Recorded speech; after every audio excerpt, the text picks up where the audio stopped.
倫敦影展的那天，像柏茲穿着一件剪裁利落的黑色西裝走上公壇，他身邊沒有助理簇擁，沒有保鏢開導，只有他自己和一份被折疊好放在手包裡的演講稿。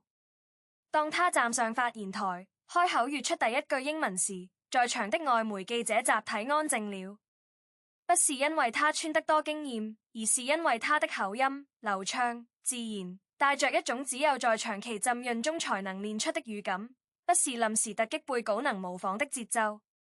他講了將近5分鐘，從電影產業談到文化共融，中間穿插了幾句法語，轉向觀眾直時又自然地切換回了粵語，像一個在不同頻道之間無縫切換的老練談判者。現場的掌聲持續了大約半分鐘，有人在散場後攔住他問：你在國外生活過很久嗎？他笑了一下說：我沒有，但我兒子在那裡上學。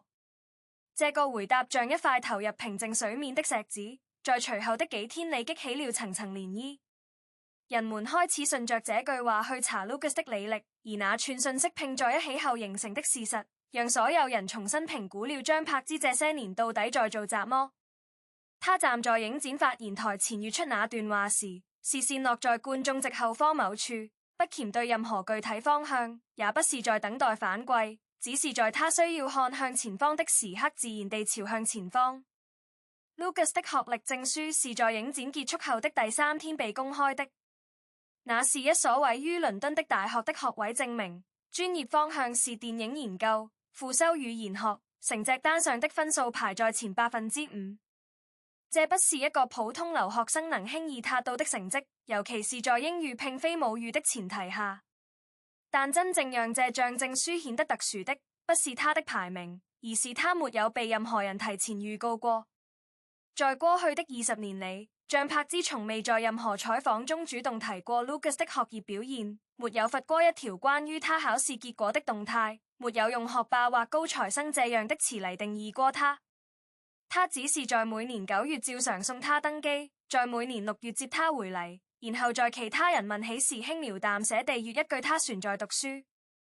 那些年沒有人知道他在讀雜麼學校，沒有人知道他學雜麼專業，沒有人知道他的成績排在哪個學校的第幾名。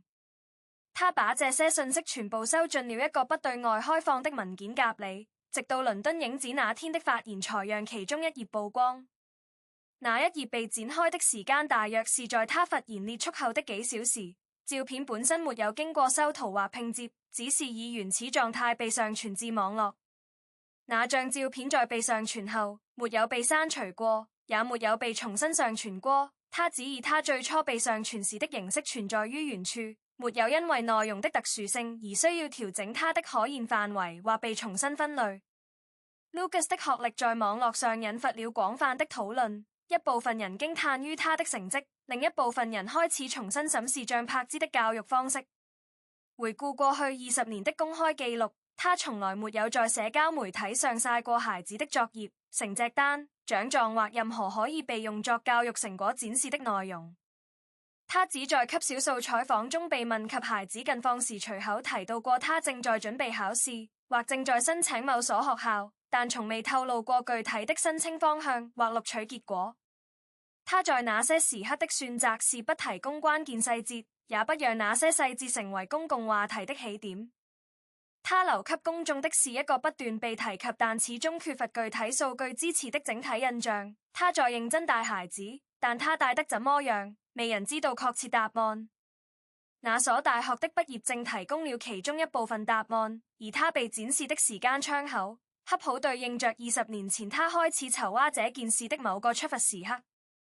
那個時刻的起點在影展現場被展示時已經無法被精確追溯，它已經被時間複習，形成了新的刻度線。他曾經在早期採訪中被問及對孩子的未來有怎麼期待，他當時的回答是希望他們能找到自己想做的事，沒有在回答中提及任何具體的職業方向或學術目標。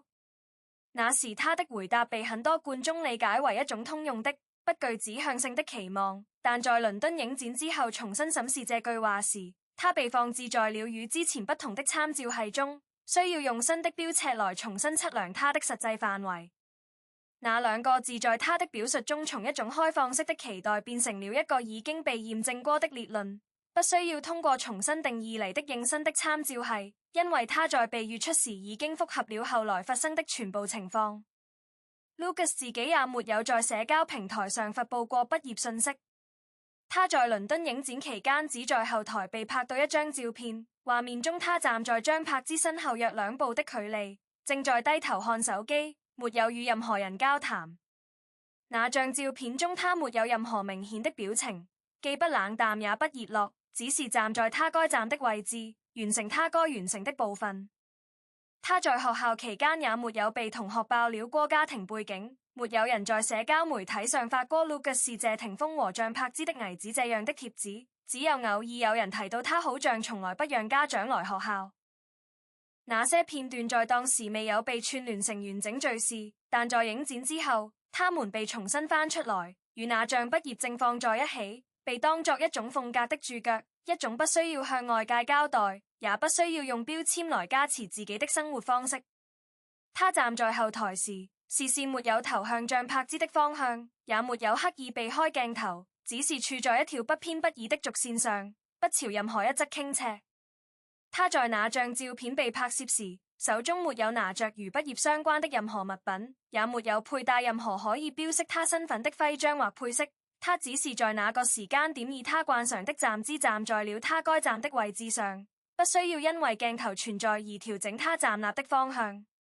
張柏芝在倫敦影展上的相遇發言被不少人轉載到社交平台，轉發量最高的是他用法語粵電影是一種不需要翻譯的語言那一段。有人注意到他在閱那句話的時候，視線沒有停留在提示器上，像是那段話他已經準備了一段時間，只是恰好在那天才被孕婦展示出來。Lucas 在影展結束後的採訪中被記者問到：你媽媽平時在家會跟你們講外語嗎？他的回答是：他會，但他不閱是因為想教我們，他只是自己想閱。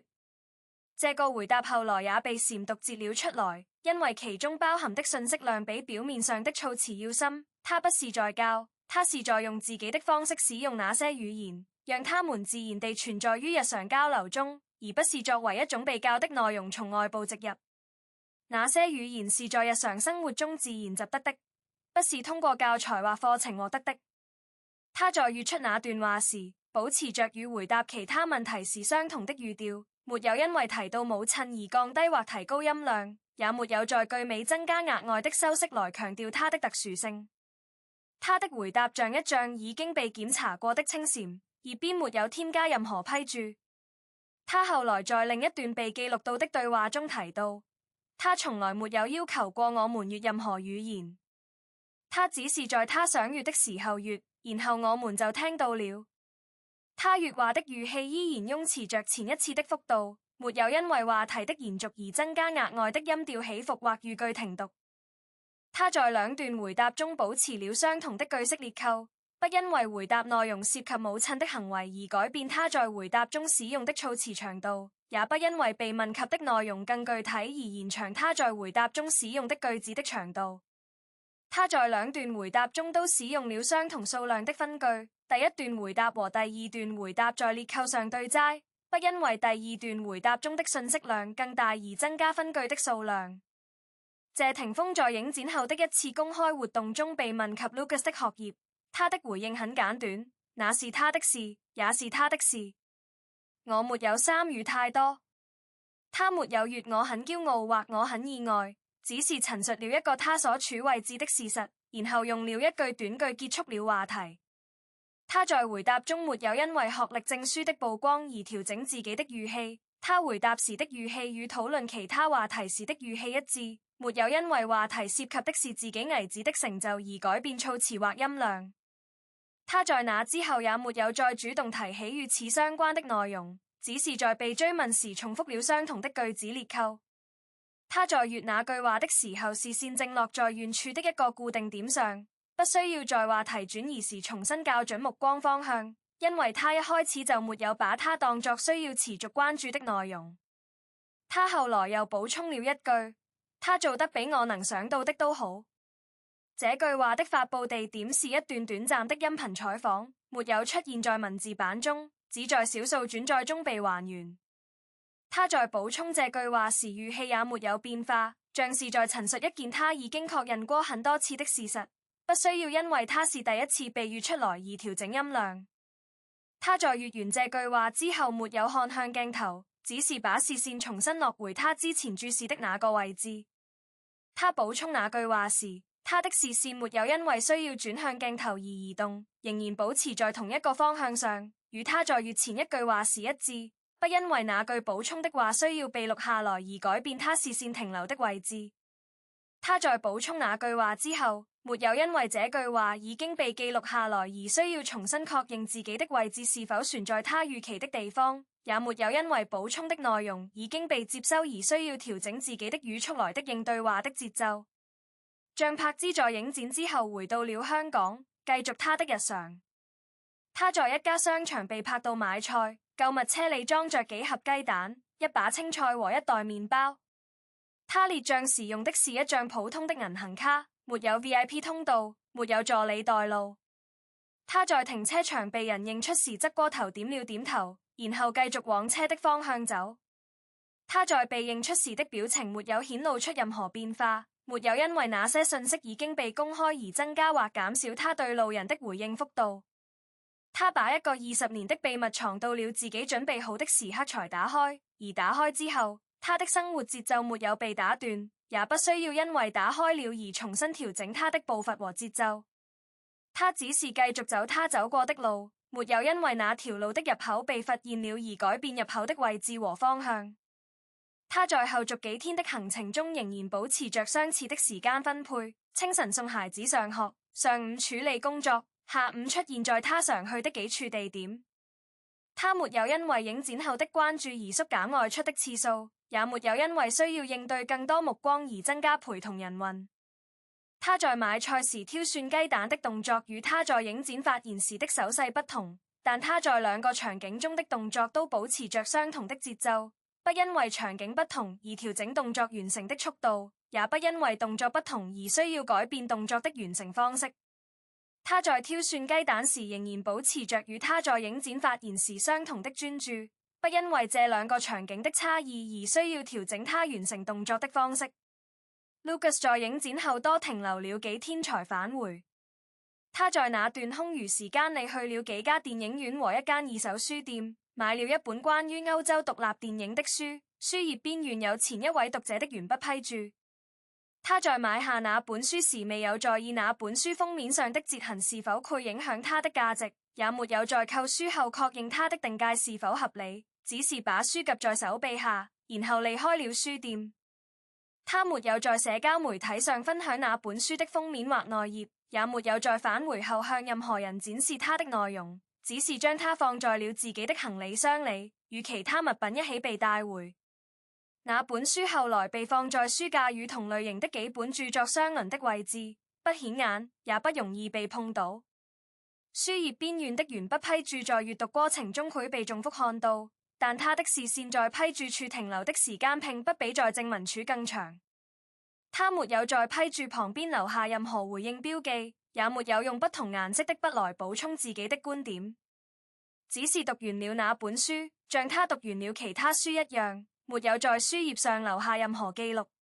那本書在被閱讀完成後保持着與閱讀前相同的外觀和物理狀態，書頁上的鉛筆批注在他閱讀的過程中未有被擦除，也沒有被複合，邊緣沒有產生新的折痕，書脊沒有被壓出新的凹痕，翻頁的頻率沒有在閱讀過程中出現需要被調整的偏移。它在被合上之後保持着與打開前相同的厚度，書頁間的空氣沒有被壓縮或擴張。影展後的那些日子裡，像柏茲的生活中沒有出現需要他重新確認的條目。他沒有因為那些秘密已經被公開而重新調整自己的日常安排，也沒有因為需要應對更多的關注而減少或增加自己的行程。他在那些日子裡照常做了早餐，照常送了孩子，照常處理了工作，在傍晚照常走完了那條路線。那條路線上的每一個節點都沒有因為影展後的關注度而需要被更換，他仍然走在同一條路上，經過同一排行道樹，路過同一家便利店，在同一個轉彎處拐向住宅樓的方向。他走完那段路程後進入大門，電子鎖在他身後鎖上，發出了一聲短促的鎖定音。他不需要再回頭確認那扇門是否已經關好，因為他已經聽到了鎖芯歸位的聲音。他已經不需要再回頭確認任何事，因為在出發前他就已經確認過所有需要被放置的部分都已放置完畢。那些被他留在身後的段落不需要重新翻閱，那些被他在頁邊標注過的注腳也不需要再次核對，因為他們在他起身之前就已經被完整收進了對應的章節中。鎖在他身後合上後，走廊的燈在感應到他的經過時依次亮起，然後在他的背影經過後依次熄滅，像一段已經被播放完畢的錄音帶退回到了起點位置，等待着下一次被按動播放鍵。他走完了那條走廊後沒有停下確認任何細節，只是沿着走廊走到了盡頭，然後消失在了那扇門後面。那扇門在他進入後沒有發出額外的聲響，沒有因為被推開的幅度過大而產生碰撞，也沒有因為關門過輕而留下未被合攏的縫隙。它已經被完全關閉了，不需要再被重新打開來確認它是否關好了。那扇門在被關閉後保持着關閉狀態，不因為它已經走過走廊而需要再次被檢查是否已經完全閉合，也不因為它已經進入另一個空間而需要被鎖上以確保它不會被重新打開。它在它關閉它時已經達到了它需要達到的狀態，不需要在它離開後再次被確認。